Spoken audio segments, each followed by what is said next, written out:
السلام علیکم ورحمۃ اللہ وبرکاتہ۔ 15ویں پارے کے آغاز میں سورہ بنی اسرائیل ہے، جس کی ابتدائی آیات میں اللہ تعالیٰ نے واقعہ معراج النبی صلی اللہ علیہ وآلہ وسلم بیان فرمایا ہے کہ جس میں نبی پاک صلی اللہ علیہ وسلم ایک ہی رات کے انتہائی مختصر عرصے میں چند لمحوں میں ہی بیت المقدس تشریف لے گئے، جہاں انہوں نے تمام انبیاء اکرام کی امامت فرمائی۔ اس کے بعد وہ آسمانوں پر تشریف لے گئے، جہاں پر ان کی مختلف انبیاؤں سے ملاقات کرائی گئی، اور وہیں پر ان کو نماز جیسا عظیم تحفہ عطا کیا گیا۔ اس کے بعد اللہ تعالیٰ نے مختلف احکامات بیان فرمائے ہیں کہ بے شک قرآن تمہارے راہ ہدایت ہے، اس پر عمل کرو، اپنی اولاد کو مفلس کے ڈر سے قتل مت کرو، نہ ہی زیادہ خرچ کرو بہت زیادہ، جیسے فضول خرچ شیطان کا بھائی ہے، اور نہ ہی بخیلی کا اہتمام کرو، اپنے قرابت داروں پر خرچ کرو، یتیموں پر خرچ کرو، زنا مت کرو، قتل مت کرو، رب کی نافرمانی مت کرو، شرک مت کرو، اور والدین کے ساتھ احسن سلوک کرنے کا حکم بیان فرمایا ہے۔ اور بڑی پیاری دعا اس میں بتائی گئی، ربی ارحمہما کما ربیانی صغیرا، کہ اے میرے رب میرے والدین پر اس طرح رحم فرمایا جیسے انہوں نے بچپن پہ مجھ پر رحمت فرمائی تھی، شفقت فرمائی تھی۔ اور والدین اگر اور کہا گیا ہے کہ اگر تمہارے والدین بڑھاپے میں پہنچ جائیں تو تم انہیں اف تک نہ کہو، ان کے تمام احکامات کو فرما برداری سے بجا لاؤ، ان کی خدمت کرو، ان کا احساس کرو، بے شک ہم والدین کا احسان ساری عمر ان کی خدمت کر کے بھی نہیں اتار سکتے۔ اللہ تعالیٰ نے فرمایا کہ بے شک جس کا اعمال نامہ اس کے دائیں ہاتھ میں دیا گیا وہ کامیاب ہو گیا، اور یہی وہ لوگ ہیں جو دنیا میں نماز قائم کرتے تھے، طبقات ادا کرتے تھے، اللہ کے بتائے ہوئے احکامات پر عمل کرتے تھے، اس کے ساتھ کسی کو شریک نہیں کرتے تھے۔ اور کفار جو جہنم میں پھینک دیے جائیں گے، وہ اس لیے پھینک دیے جائیں گے کہ وہ اللہ تعالیٰ کے احکامات کا انکار کرتے تھے، جبکہ ان تک تمام علم آ چکا تھا، اور یقیناً جہنم بہت ہی برا ٹھکانہ ہے۔ حضرت موسیٰ کا واقعہ بیان فرمایا گیا ہے کہ کیسے فرعون نے ان کو تنگ کیا، اور فرعون آخرکار غرق کر دیا گیا۔ اور اس میں ہمارے لیے بے شمار حکمتیں ہیں کہ فرعون نے چونکہ تکبر کیا تھا، ہمیں تکبر سے بچنا چاہیے، اور حضرت موسیٰ نے چونکہ اللہ تعالیٰ کا پیغام دیا تھا تو ہمیں چاہیے کہ ہم ایک اللہ کا پیغام جو ہم تک پہنچ چکا ہے قرآن کے ذریعے، ہم دوسروں کو بھی پہنچائے، جیسے حدیث میں آتا ہے کہ نیکی کا حکم دو اور برائی سے رکھو۔ یہی ہر مسلمان کا مشن ہونا چاہیے کہ دوسروں تک وہ جو اس کو اچھی باتیں معلوم ہیں ان تک پہنچائے، اور جو غلط باتیں ہیں ان سے منع کرنے کا حکم دے۔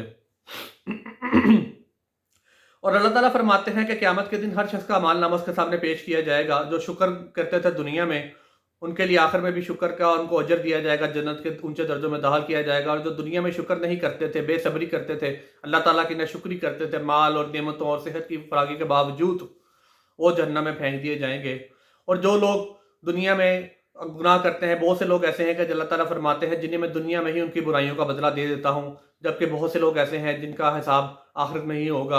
اور وہ آخرت کا حساب کیسا ہوگا یہ اللہ تعالیٰ نے مختلف جگہوں پہ بیان فرما دیا ہے۔ اللہ تعالیٰ ہمیں حساب کی ذلت سے محفوظ رکھے، جس دن تمام اللہ تعالیٰ فرماتے ہیں کہ تمام نظریں جھکی ہوئی ہوں گی اور ہر شخص پریشان ہوگا کہ جانے میرے ساتھ کیا ہوگا۔ اسی طرح مختلف آیات میں اللہ رب العزت نے شرک کی مزید ممانع فرمائی ہے، اور اللہ نے فرمایا ہے کہ لوگوں کے ساتھ بھلائی کا راستہ اختیار کرو، نماز پڑھو اور صبر سے کام لو، اور تم تک جو ہدایت پہنچ چکی ہے اس پر عمل کرو۔ بے شک اللہ تعالیٰ جس کو ہدایت کے لیے ارادہ فرماتے ہیں، اس کے سینے کو ہدایت کے لیے کھول دیتے ہیں۔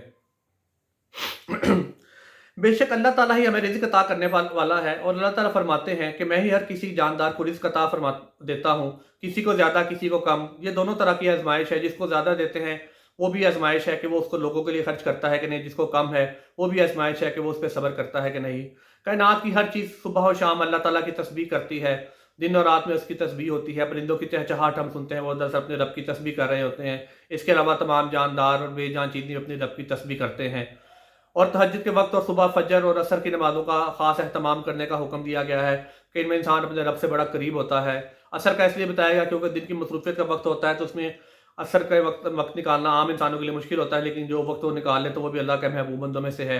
اور ہمیں چاہیے کہ اپنے رب کی تسبیح بیان کریں جیسے کائنات کی تمام چیزیں کرتی ہیں، تسبیح و تحلیل کریں، سبحان اللہ و بحمدہ سبحان اللہ العظیم۔ بہت ہی مبارک آیات ہیں جن کا بے پناہ اجر ہے، اور قیامت کے دن اس سے ہمارا اعمال نامے کا جو پلڑا ہے، وہ ترازو کا جو وزن ہے وہ ایک طرف جھک جائے گا، اور انشاءاللہ تعالی ہم ضرور کامیاب ہو جائیں گے۔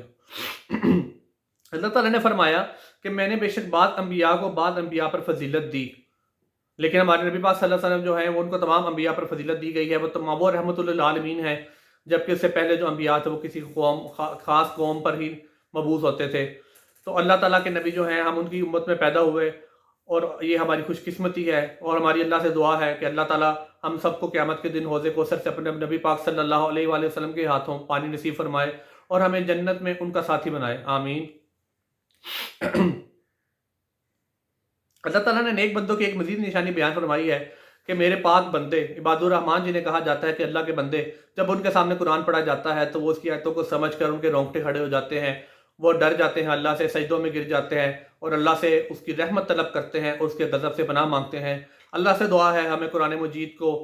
اس کے معنی کو سمجھنے، اس کو پڑھنے اور اس پر عمل کرنے کی توفیق عطا فرمائے، رمضان کے برکتوں کو سمیٹنے کی توفیق عطا فرمائے، آمین یا رب العالمین۔ السلام علیکم ورحمۃ اللہ وبرکاتہ۔